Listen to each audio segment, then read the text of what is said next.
இவர் ஸ்டாலின் அவர்களோட கைகோர்க்க நினைச்சார்.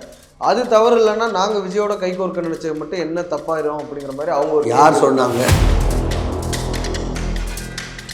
அவங்க தரப்புலேருந்து அவர்கள் தரப்புல நீங்க சொல்றீங்க, அவருக்கு ஓப்பன் சொல்றீங்க. எப்பவுமே கழுத்துல கத்தி தொங்குற மாதிரி இல்லையா இவங்களை கட்சியில வச்சுக்கிறது? கலைஞர் நாஞ்சில் முனவர்னு ஒரு முறை கவிதை எழுதினார், கருவின் குற்றம். அதை விடவா ஒரு ஊழல் சக்தின்னு நான் இப்போ உங்களை சொல்கிறேன்னா, உங்களுக்கு வந்து இயல்பாகவே நீ ஆதரிக்கிற அந்த மனநிலை வருமா? ஆனால் உங்கள் கட்சியில் உள்ள எம்எல்ஏக்கள் 24 பேருக்கு வருதே அதை விஜய் ஆதரிக்கலாம் அப்படின்னு. அந்த 24 பேரை கேள்வி கேளுங்க. அவரே 2G காற்றிலும் ஊழல் அது இதுன்னு தான் சினிமாவில் நடித்தார்ல. இப்போ அவங்க போயிட்டு காங்கிரஸோட கூட்டு வைக்கலையா? விஜய் அவர்களை புகழ்ந்து பேசுகிறாங்க, அதே நேரத்தில் எடப்பாடி பழனிசாமி அவர்களை விமர்சனம் பண்ணி பேசுகிறாங்க. அரசியலில் வந்து இதெல்லாம் சகஜமப்பா. திருமாவளவன் அவர்களை முதலமைச்சராக விடாமல் தடுத்தது எடப்பாடி பழனிசாமி அப்படின்னு. கலைஞர் மேலேயே வந்து கொலைப்பழியெல்லாம் சுமத்தினது வைகோ இன்னைக்காக கூட இல்லையா? இப்போ ராயப்பேட்டையில் இருக்கக்கூடிய இந்த ஆஃபீஸ்லேயே வந்து போலீஸ் பாதுகாப்பு போட வேண்டியது அது வந்து காவல்துறையோட ரொம்ப அதிபுத்திசாலித்தனம். அவங்களா ஒரு கற்பனை பண்ணிங்கன்னா அவங்களா வந்து போலீஸை குறித்து அது நாங்கள் என்ன பண்ண முடியும்? Periyar Maniammai Institute of Science and Technology, Tanjavur. Civil engineering with specialization in GIS, remote sensing and more. ஆச்சி மசாலா. எந்த சமையலும் ருசி தேடும் ரகசியம் 20 ரூபாய். ரெட் நூல் தமிழ் நேயர்கள் அனைவருக்கும் வணக்கம். இன்று நாம் சந்திக்க போகும் சிறப்பு விருந்தினர் அதிமுக மூத்த தலைவர் திரு ஆதி ராஜாராம் அவர்கள். சார் வணக்கம். வணக்கம். எடப்பாடி பழனிசாமி அவர்கள் முன்னாள் முதலமைச்சர் தான் எங்களுடைய பொதுச் செயலாளர் அப்படின்னு எஸ்பி வேலுமணி அவர்கள் சொல்லியிருக்கிறாரு. இது மட்டும் இல்லாமல் ஆட்சி மாறினாலும் காட்சி மாறவில்லை அப்படின்னு விஜய்க்கும் ஒரு கண்டனம் தெரிவித்திருக்கிறார். இதன் மூலமாக என்ன தெரியுதுன்னா அவர்கள் திரும்ப அதிமுகவிற்கு வரலாம் அப்படிங்கிறது தான் தெரியுது. என்ன முடிவெடுப்பார் சார் உங்களுடைய பொதுச் செயலாளர் திரு எடப்பாடி பழனிசாமி அவர்கள்? யார் வந்தாலும் ஏற்றுக்கொள்வார், மனம் திருந்தி வருவர்களை ஏற்றுக்கொள்வார். ஆனால் அவங்க நடந்துக்கிட்ட விதங்கிறது வந்து ஒரு ரெபலியனை தாண்டி ஒரு ஸ்டேஜுக்கு போயிட்டாங்க அப்படிங்கிறத நம்ம பார்க்க முடியுது. ஏன்னா தகுதி இழப்புக்கான விஷயங்கள் எல்லாத்தையுமே சட்டப்பேரவையிலேயே அவங்க பண்ணியிருக்கிறாங்க. தகுதி நீக்கம் பண்ணுறாரா இல்லையாருங்கிறத சபாநாயகரோட முடிவை பொறுத்து தெரியும்.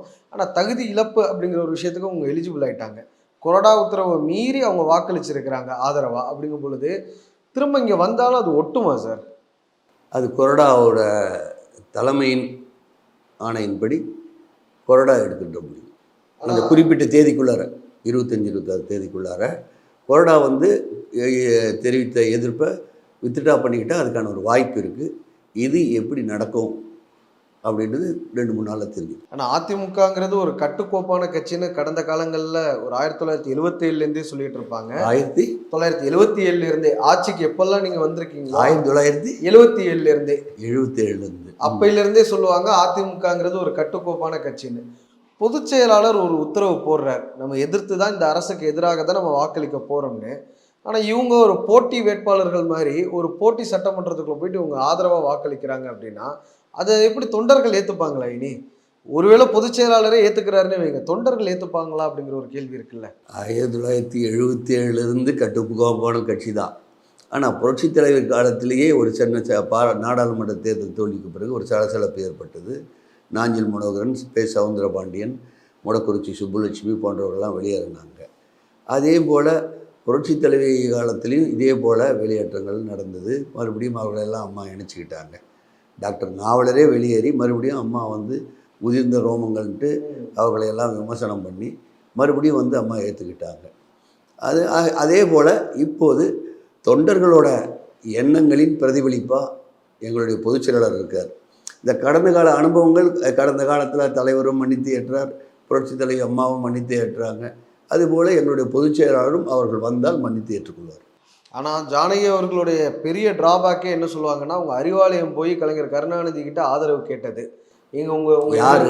ஜானகி அவர்கள் மேலே அதிமுக ஜானகி எம்ஜிஆர் அவர்கள் மேலே எதனால் அந்த கோவம் தொண்டர்களுக்கு வந்துச்சு அப்படின்னா, இவர்களும் அதே தானே முதலமைச்சர் விஜயை சந்திக்கிறாங்க, பூங்கொத்து கொடுக்குறாங்க, விஜயை புகழ்ந்து பேசுகிறாங்க. சார் எடப்பாடி பழனிசாமி அவர்கள் எம்ஜிஆர் அவர்களை ஜெயலலிதா அவர்களை புகழ்ந்து பேசினா அதில் நியாயம் இருக்குது. விஜய் அவர்களை புகழ்ந்து பேசுகிறாங்க, அதே நேரத்தில் எடப்பாடி பழனிசாமி அவர்களை விமர்சனம் பண்ணி பேசுகிறாங்க. அரசியலில் வந்து இதெல்லாம் சகஜமப்பா அப்படின்னு சொல்லிட்டு கடந்து போக வேண்டியது தான். ஒரு கூட்டணி அப்படி பேசுனாங்கன்னா பரவாயில்ல, அரசியலில் இதெல்லாம் சகஜமப்பான்ட்டு கடந்து போக வேண்டியது தான். ஆனால் தொண்டர்கள் எப்படி எடுத்துப்பாங்கிறத நம்ம பொறுத்திருந்தானே பார்க்கணும். பொறுத்திருந்து பாருங்கள். இன்னொரு விஷயம் வந்து அவங்க குற்றச்சாட்டுகள் வந்து எல்லாமே சாதாரண குற்றச்சாட்டுகள் அவங்க முன்வைக்கலை. எடப்பாடி பழனிசாமி அவர்களை ஒடுக்கப்பட்ட மக்களுக்கு எதிரானவருங்கிற மாதிரி ஒரு சித்தரிப்பை அவங்க செஞ்சாங்க. திருமாவளவன் அவர்களை முதலமைச்சராக விடாமல் தடுத்தது எடப்பாடி பழனிசாமி அப்படின்னு ஒரு தலித் இதெல்லாம் வந்து நீங்கள் சொல்கிறீங்கல்ல, தவறான தகவல், அபாண்டமான குற்றச்சாட்டுக்கள் அப்படி எல்லாமே இருந்தது. ஏன் கலைஞர் மேலேயே வந்து கொலைப்பழியெல்லாம் சுமத்தினத வைகோ இன்னைக்கு அங்கே கூட இல்லையா? அதுபோல தான் இது கடந்து போக வேண்டியது தான். ஆனால் இந்த விஷயம் அந்த மாதிரி இல்லைல்ல. எடப்பாடி பழனிசாமி அவர்கள் தான் இடஒதுக்கீடு மருத்துவ கல்வியில் உயர்கல்வியில் ஒரு 7.5% இடஒதுக்கீடை கொண்டு வந்தார். எல்லா தரப்பு மக்களும் தான் அதில் பயனடைஞ்சாங்க. ஆனால் ஒரு தலித் முதலமைச்சராகிறத தடுத்தது வந்து திரு எடப்பாடி பழனிசாமிங்கிற இது வந்து மிக மிக மிக அபாண்டமான குற்றச்சாட்டு, சந்தர்ப்பவாதமான குற்றச்சாட்டு. ஆகவே இதுபோல் குற்றச்சாட்டுகள் அரசியலில் வந்து சகஜம். அது தொண்டர்கள் மனநிலை வேறு. தொண்டர்களோட மனநிலையின் பிரதிபலிப்பு காலப்போக்கில் தெரியும். ஆனால் இப்போவே நீங்கள் பார்க்குறீங்க, மாவட்ட செயலாளர் பொறுப்புலேருந்து நிறைய பேர்த்த நீக்கிட்டு புதிய மாவட்ட செயலாளர்களை நியமனம் பண்ணுறாங்க. கட்சி ஆஃபீஸில் போய் அவங்களும் தானே பிரச்சனை பண்ணுறாங்க. இப்போ ராயப்பேட்டையில் இருக்கக்கூடிய இந்த ஆஃபீஸ்லேயே வந்து போலீஸ் பாதுகாப்பு போட வேண்டிய நிலை. அது வந்து காவல்துறையோட ரொம்ப அதிபுத்திசாலித்தனம். எப்படி சொல்கிறீங்க? ஆமாம், அவங்களா ஒரு கற்பனை பண்ணிங்கன்னா அவங்களா வந்து போலீஸை குவிச்சு அதுக்கு நாங்கள் என்ன பண்ண முடியும்? அவங்க முற்றுகையிடலாம். 2022 காவல்துறை ஒரு வேளை சட்டம் ஒழுங்கு பிரச்சனை வந்துவிடக்கூடாது, ஏதோ கிடைத்த தவறான தகவலின் அடிப்படையில் காவல்துறை இங்கே சட்டம் ஒழுங்கு பிரச்சனை வந்துவிடக்கூடாது என்பதற்காக முன்னேற்பாடாக போலீஸ், ஏன்னா கடந்த கால அனுபவங்கள் 3 முறை அதுபோல் நடந்திருக்கு. அதுபோல் இப்போது நடந்துவிடக்கூடாது என்பதற்காக முன்னெச்சரிக்கையாக காவல்துறையே பாதுகாப்பு போட்டிருக்காங்க. ஆனால் இதில் சொன்னவர்கள் யார் இந்த குற்றச்சாட்டு அப்படின்னு பார்த்தோம்னா, கலைஞர் கருணாநிதி அவர்கள் மீது ஆற்காடு வீராசாமி குற்றச்சாட்டு சுமத்தினா எப்படி இருக்கும், அந்த மாதிரி எடப்பாடி பழனிசாமி அவர்களோட நெருக்கமாக இருந்த திரு எஸ்பி வேலுமணி அவர்கள் இந்த குற்றச்சாட்டை முன்வைக்கிறார். இதை நீங்கள் எப்படி பார்க்குறீங்க? இதையும் அப்படி கடந்து போயிடலாம் அப்படிங்கிறீங்களா? இதையும் கடந்து போகலாமா வேண்டாமா என்பதை எங்கள் பொதுச் செயலாளர் தீர்மானிப்பார். இன்றைய அரசியல் சூழ்நிலையில் எங்கள் தொண்டர்கள் முழு மனதோடு இவர்தான் எங்கள் பொதுச் செயலாளர், இவரால் தான் இந்த இயக்கத்தை வழிநடத்த முடியும் தீர்மானித்ததால் அவர் எந்த முடிவு எடுத்தாலும் அதை மனதார ஏற்றுக்கொள்வார்கள். ஆனால் அவர்கள் தரப்புலேருந்து இன்னொரு குற்றச்சாட்டு என்ன முன்வைக்கிறாங்க அப்படின்னா, இவர் ஸ்டாலின் அவர்களோட கைகோர்க்க நினைச்சார், அது தவறு இல்லைன்னா நாங்கள் விஜயோட கைகோர்க்க நினைச்சது மட்டும் என்ன தப்பாயிரும் அப்படிங்கிற மாதிரி அவங்க யார் சொன்னாங்க? பேரு ஆதாரத்தோட சொல்லுங்க. அவங்க தரப்புலேருந்து அவர்கள் தரப்புல நீங்கள் சொல்கிறீங்க, அவருக்கு ஓப்பனாக சொல்லட்டுங்க. யார் வந்து எங்களுடைய பொதுச் செயலாளர் ஸ்டாலினோட, முன்னாள் முதலமைச்சர் ஸ்டாலினோட கைகோர்த்து பார்த்தாருன்னு யார் சொன்னால்? நீங்களாம் வந்து ஊடகவியலாளரோட கற்பனைகளுக்கெல்லாம் நாங்கள் தீனி போட்டுக்கிட்டு இருக்க முடியாது. இல்லை, அப்படி ஒருவேளை ஒன்று சேர்ந்து ஆட்சி அமைச்சாலும் அது சட்டப்படி தப்பான தவறு கிடையாது. என்னோட கருத்தை தான். ஏன்னா ஃபர்ஸ்ட் வந்து ரீதியாக தவறு, ஃபர்ஸ்ட் வந்து உங்களுக்கு ஒரு மேண்டேட் கிடைக்காதப்ப நம்பர் 2 and 3 அது மாதிரிலாம் பண்ண மாட்டோம். அது மாதிரி ஒரு சூழ்நிலையே ஏற்படாத போது எங்கள் தரப்புலேயும் நாங்கள் மறுதளிக்கிறோம், திமுக தரப்புலேயும் மறுதளிக்கிறாங்க. அது மாதிரி ஒரு சூழ்நிலையே ஏற்படாத போது நீங்களா எதுக்கு ஊழ்ந்தடிச்சுன்னு போராடின்னு இருக்கீங்க? ஆனால் ஆதவர்ஜுனாவும் இந்த குற்றச்சாட்டை முன்வைக்கிறாரு. அவர் சொல்கிறதெல்லாம் நாங்கள் ஏற்றுக்க முடியுமா? அவர் எங்கள் மீது ஒரு அபாண்டமான குற்றச்சாட்டு சொல்கிறப்ப நாங்கள் எப்படி ஏற்றுக்கிறது? அவர் எத்தனை கட்சிக்கு போனார்? எத்தனை கட்சிக்கு போயிட்டு வந்து இவர் இஷ்டத்துக்கு எங்களை பற்றி அபாண்டமாக குற்றச்சாட்டு சொல்கிறப்ப எங்களால் இதுதான் சொல்ல முடியும். இன்னொரு விஷயம் என்னென்னா, எடப்பாடி பழனிசாமி அவர்களை ஏற்றுக்கிறத தவிர இப்போ எஸ்பி வேலுமணி அவர்கள் தரப்புக்கு ஒரு வழி இல்லைன்னு எடுத்துக்கலாமா? எடப்பாடி பழனிசாமி அவர்கள்ட்ட தான் இப்போ திரும்ப வரணும் அப்படிங்கிற ஒரு நெருக்கடியான நிலையில தான் அப்படி ஒரு நிலை ஏற்பட்டால் அது உண்மையில் அவர்களுக்கு வேறு வழி இல்லைன்னு தான் அர்த்தம். ஏன்னா அவங்க வந்து இப்போ அமைச்சர் பதவி கிடைக்கலாம் அப்படிங்கிற ஒரு ஆசையில் இருந்திருப்பாங்க. அதற்கு முட்டுக்கட்டை போட்டது யாருன்னா திருமாவளவன், இடதுசாரிகள் போன்றவர்கள்லாம் அதுக்கு முட்டுக்கட்டை போட்டாங்க. இப்போ அவங்க அரசனை நம்பி புருஷனை கைவிட்ட கதையாயிருச்சு அவங்களோட தரப்பு கதை. நீங்களே சொல்லிட்டீங்க. இல்லை, நீங்கள் சொல்லுங்க. நீங்களே சொல்லிட்டீங்க. இன்னொரு விஷயம்ங்கய்யா என்னன்னா, இவர்கள் எல்லாருமே வந்து எடப்பாடி பழனிசாமி அவர்களோட சக அமைச்சர்களாக 2011 to 16 பயணித்தவர்கள் தான். ஒன்றும் பெரிய இவங்களுக்குள்ள ஒரு டிஸ்பியூட்லாம் இல்லை. ஆனால் அவங்க வைக்கக்கூடிய குற்றச்சாட்டுகள் வந்து ரொம்பவே மிகப்பெரிய குற்றச்சாட்டுகள். தலித்த முதலமைச்சராக விடாமல் தடுத்துட்டாங்க. தொடர்ந்து இவர் தலைமையில் வந்து தொடர்ந்து 11வது தோல்வி, 12வது தோல்வி இப்படி தான் வந்துட்டு இருக்கு. நிறைய பேர்த்த நாங்கள் கட்சியில் சேர்த்துக்க சொன்னோம், அவங்களெல்லாம் இவர் முரட்டு பிடிவாதம் பிடிச்சி அவங்களெல்லாம் சேர்த்துக்காம அவங்களாம் இன்னைக்கு அமைச்சர் ஆயிட்டாங்க அப்படிங்கிற ஒரு மனக்குமுறலையும் அவங்க வெளிப்படுத்துகிறாங்க. அது ஆதங்கத்தில் பேசின்னு இருக்காங்க, அவ்வளோதான். எதிர்பார்த்தது நடக்கலைன்ற ஆதங்கத்தில் வாய்க்கு வந்ததை பேசின்னு இருக்காங்க. ஆனால் தோல்வி அடையுது அப்படிங்கிறதும் நம்ம நிதர்சனமாக பார்க்குறோம்ல. ரொம்ப காலமாக 2017க்கு அப்புறம் ஒரு அதிமுக தொண்டர்கள் அந்த தோல்விகள் எல்லாம் வந்து எடப்பாடியார் மட்டும் அவரால் தான் ஏற்பட்டதா? அவரவர்கள் அவங்கவுங்க தனிக்காட்டு மண்டலாதிபதிகளாக இருந்தாங்கல்ல. வெற்றி பெற்றால் எங்க மாவட்டத்தில் நாங்கெல்லாம் நல்லா வேலை செஞ்சு ஆமா, அதிமுக ஆமா. ஜெயிக்க வச்சோம், தோல்வி அடைஞ்ச எடப்பாடி ஆமா. பழனிசாமியோட தோல்வின்னு நினைக்கிறாங்களா? ஆமாம், அதை அவர் பெருந்தன்மையாக சகிச்சுக்கிறார், அவ்வளோதான். ஆனா இன்னொரு விஷயம் என்ன சொல்றாங்கன்னா, இவங்க திமுகவோட சேர முயற்சி பண்ணது வந்து எந்த அதிமுக தொண்டர்களுமே ஏத்துக்க மாட்டாங்க. நீங்க மறுக்கிறீங்க, ஆனா அந்த குற்றச்சாட்டை ரிப்பீட்டடா அவங்க முன் வைக்கிறாங்கல்ல. யார் அவங்க என்ன ரிப்பீட்டடாக இருக்காங்க? அவங்களே தானே சொல்கிறாங்க. ஆனா அது இல்லை இல்லை, தொண்டர்கள் மத்தியில எடப்பாடி அவங்களே பழனிசாமி தானே மேல ஒரு 33 அதிருப்தி பேர் உண்டாக்குறாங்க. 33 பேர் அமைச்சர்கள் ஒரு தலித் முதல்வராக வரதை இவர் தடுத்தாருன்றப்ப அதுலேயே அவங்க சொல்கிற ஸ்டேட்மெண்ட் என்ன இருக்குது? 33 அமைச்சர்கள் ஒரு திருமாவளவனை முதல்வர் ஆக்கலான்றப்ப அதுக்கு இவர் தடையாக இருந்தாருன்றப்ப, அப்போ திருமாவளவன் முதலமைச்சர், இவங்க 33 பேர் யார் ஆதரவோட? அப்போ அதை இவர்கள் ஏற்றுக்கொண்டு தான் அதை திருப்பி திருப்பி பேசிட்டு இருக்காங்க. அதை இவர் ஏற்கலைன்னு சொல்கிறப்ப இவர் எதுக்கு ஏற்கலை? திமுகவை தீய சக்தி என்று புரட்சித் தலைவர் காலத்திலையும் சரி, புரட்சித் தலைவர் அம்மாவும் தொடர்ந்து வலியுறுத்தி திமுக எதிர்ப்பில் தான் இந்த அதிமுக உருவாச்சு. ஆகவே இவர்களோட ஆசைகளுக்கு இவர் தீனி போட முடியாது. இல்லைன்ற பட்சத்தில் பழியை தூக்கி இப்படி போடுறாங்க. ஆனா இன்னுமே அவங்க வந்து போட்டி பொதுக்குழு நடத்துவதற்கு திட்டமிடுகிறார்கள் அப்படிங்கிற ஒரு செய்தி இன்னைக்கு காலையில கூட ஒரு தனியார் தொலைக்காட்சியில நான் பார்த்தேன். அப்படிங்கும் பொழுது அதற்கான வாய்ப்புகள் இருக்கா? போட்டி பொதுக்குழு எதை வச்சு நடத்துவாங்க? யார் அவர்களோட ஆதரவாக இருக்காங்க? அது போல் கிடையாது. மெஜாரிட்டி இல்லை, மிக பெரும்பான்மையாக ஒரு சிறு துரியளவு இவர்களுக்கு விசுவாசமாக இருந்தவர்கள் வேணால் கொஞ்சம் பேர் இருக்கலாம். ஆனால் ஒட்டுமொத்தமாக பார்க்குறப்ப அது நடக்கவே நடக்காது, அது பகல் கனவு. ஆனால் இன்னொரு விஷயம் ஆதவர்ஜுனாவே சொல்கிறாரு என்னன்னா, நாங்கள் வந்து மதசார்பற்ற கொள்கையில் உறுதியாக இருக்கிறோம், அதனால தான் அதிமுகவோட ஆதரவை நாங்கள் வாங்கலை அப்படிங்கிற ஒரு விஷயத்த சொல்கிறாங்க. அப்போ மதசார்புள்ள கட்சி அப்படின்னு அதிமுக ஃப்ரேம் பண்ணுறாங்களா? அதாவது இப்போ ஐஎம்யூஎல் கட்சியை கொடுத்துருக்காங்களே, அது மதமே கிடையாதா? அது ஒரு மதத்துக்கான கட்சி தானே. இந்திய தேசிய இது இந்தியன் யூனியன் முஸ்லீம் லீக். அவங்க இன்னும் மதம் கிடையாதா? இன்னும் ஏதாவது ஒன்று சொல்கிறது. ஆனால் அதிமுக அந்த மதசார்பற்ற கட்சின்னு தான் தன்னை இத்தனை வருஷமாக போர்ட்ரே பண்ணியிருக்காங்க. என்னைக்கு மதசார்பற்ற கட்சி தான். மதசார்பற்றனா எல்லாரையும் ஈக்குவலாக ட்ரீட் பண்ணுறது தான்.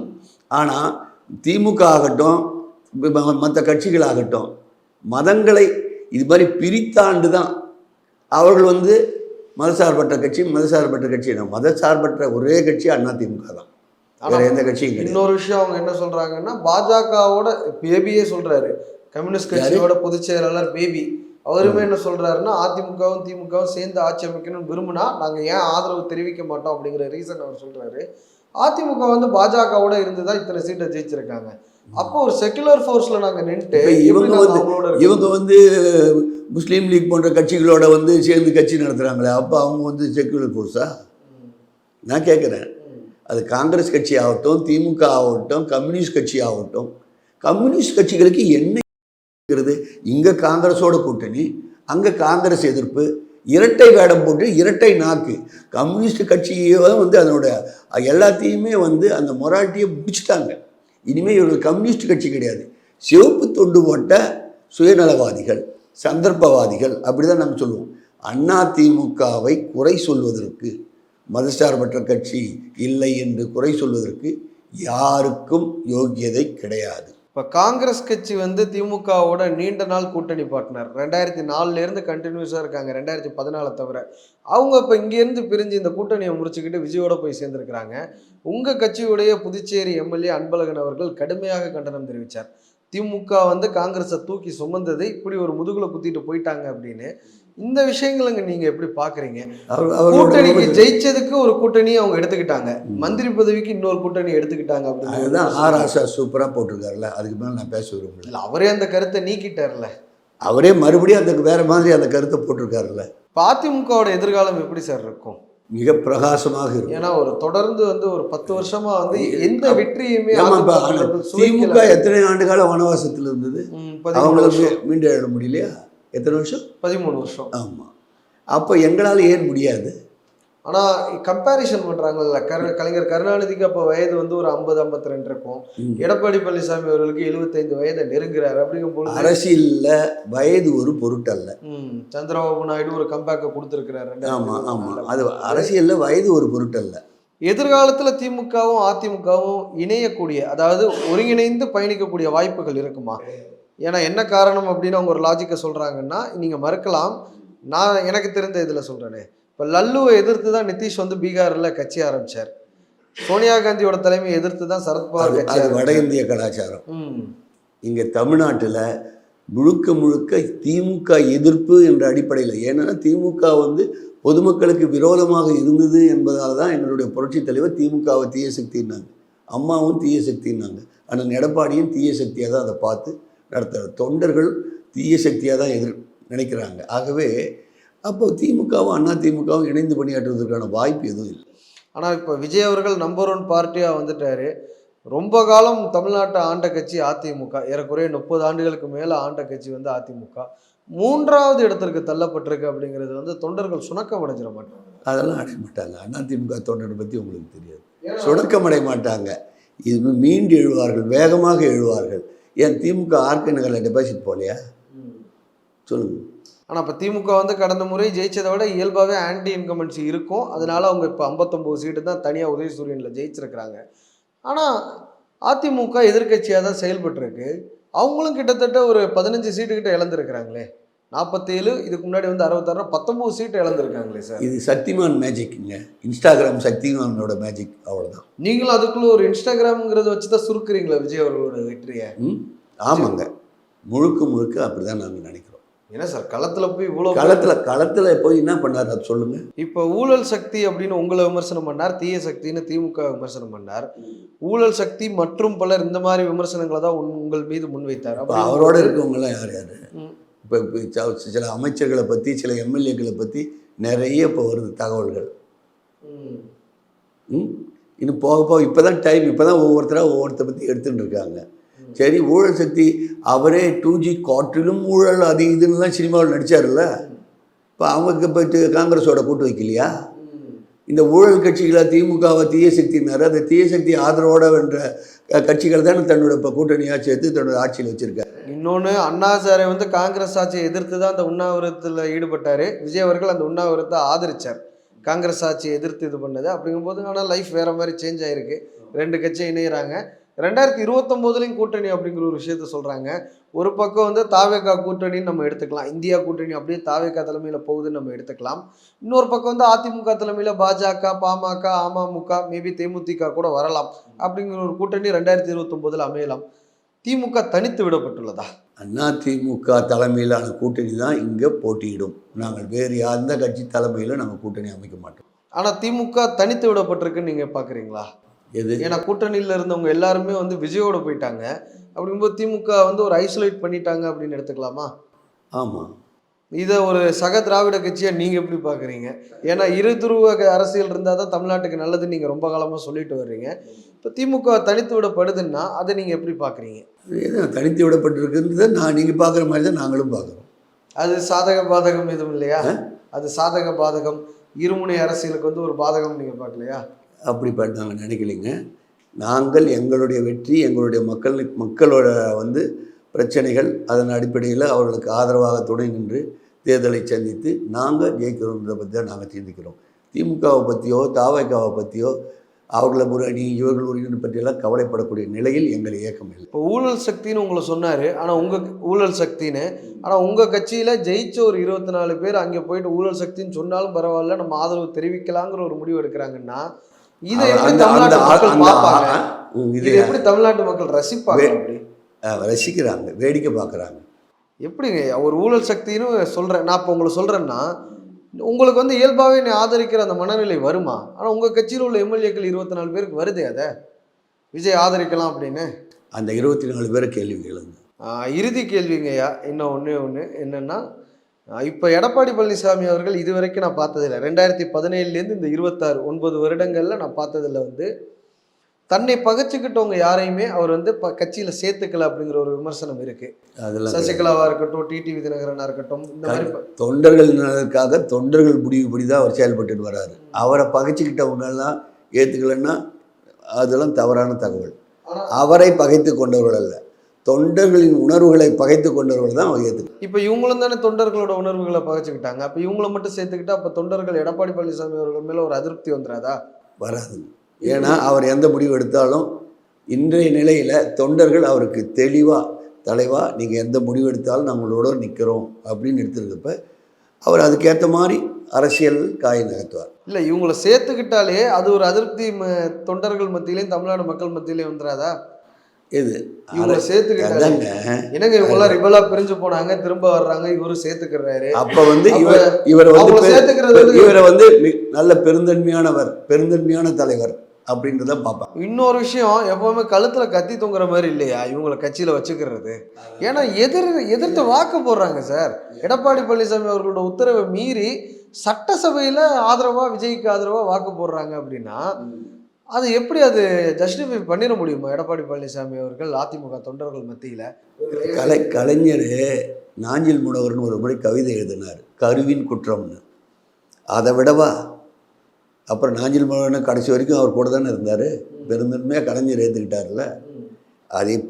அதை போல தான் இவரும் பெருந்தன்மையாக, அதாவது இதுவும் வந்து ஒரு தன்னை எதிர்த்தவர்களையும் பெருந்தன்மையாக இன்றைய காலகட்டத்திற்கு தொண்டர்கள் அவர்களை வந்து நமக்கு முழு அங்கீகாரத்தை உரிமையை கொடுத்துருக்குறாங்க. நீ எந்த முடிவு எடுத்தாலும் கூட இருப்போம் அந்த நம்பிக்கையில் அவர்கள் வந்தால் மன்னித்து ஏற்கக்கூடிய மனநிலையில் தான். எஸ்பி வேலுமணி அவர்கள் இன்னொரு கோரிக்கை வைத்திருக்கிறார், பிரிந்து சென்றவர்களை இணைக்கணும் அப்படின்னு.